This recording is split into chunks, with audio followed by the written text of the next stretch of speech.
Shalom Bapak Ibu Saudara dikasihi dan diberkati oleh Tuhan. Jumpa kembali dengan saya Pendeta Yusuf Panggo di dalam program kita Bijaksana bersama Kitab Amsal.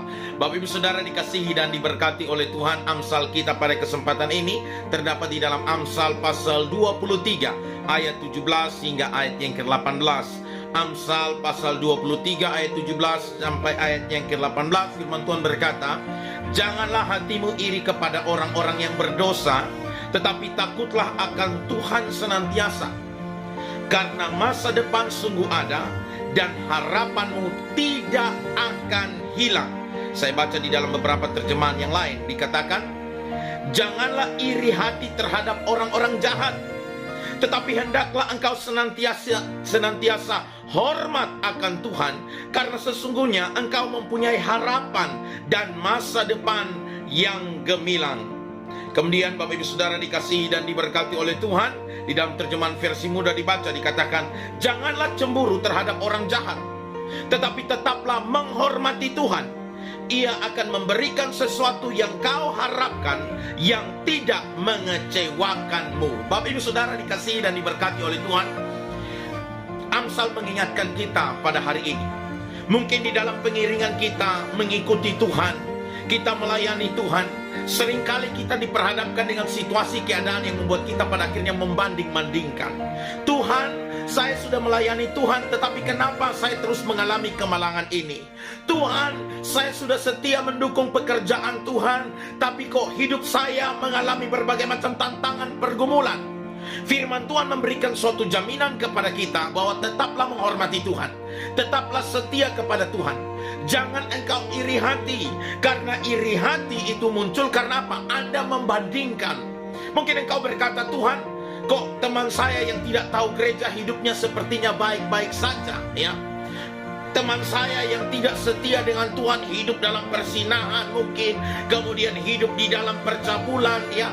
Tetapi kok hidupnya sepertinya apa yang dikerjakan mudah sekali didapatkan keberhasilan." Bapak Ibu Saudara dikasihi dan diberkati oleh Tuhan, ingatlah, keberhasilan sejati bukan ada di dunia ini.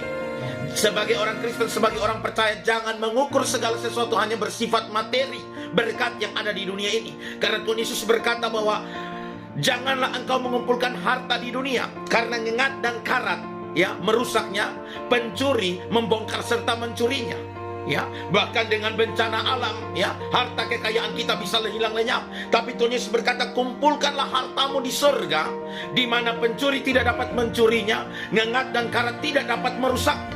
Karena di mana hartamu berada, di situ hatimu berada. Bapak Ibu Saudara, percayalah sebuah janji firman Tuhan bahwa Allah akan memberikan sesuatu yang kau harapkan, yang tidak akan mengecewakan engkau. Ingatlah Bapak Ibu Saudara, kehidupan di dunia bukan penentuan akhirnya. Penentuan akhirnya ketika kita menutup mata di dunia ini. Kita ada di dalam suatu kehidupan kekal bersama dengan Bapa di sorga, ya. Di dalam Tuhan Yesus Kristus saya dan Bapak Ibu Saudara diselamatkan, ditebus, dibenarkan, dikuduskan, sehingga surga menjadi milik kita, Bapak Ibu Saudara. Nah, karena itu firman Tuhan berkata bahwa ketika kita ada di dalam Kristus, kita hidup di dalam takut akan Tuhan senantiasa, maka percayalah, masa depan sungguh ada dan harapan kita tidak akan hilang. Ya. Ketika engkau membangun nilai hidupmu hanya kepada materi, harta, benda, kekayaan dunia, semua akan berakhir ketika engkau putus napas di dunia ini, ya. Karena apa? Yang ada di dunia ini bersifat sementara. Ngengat dan karat merusaknya.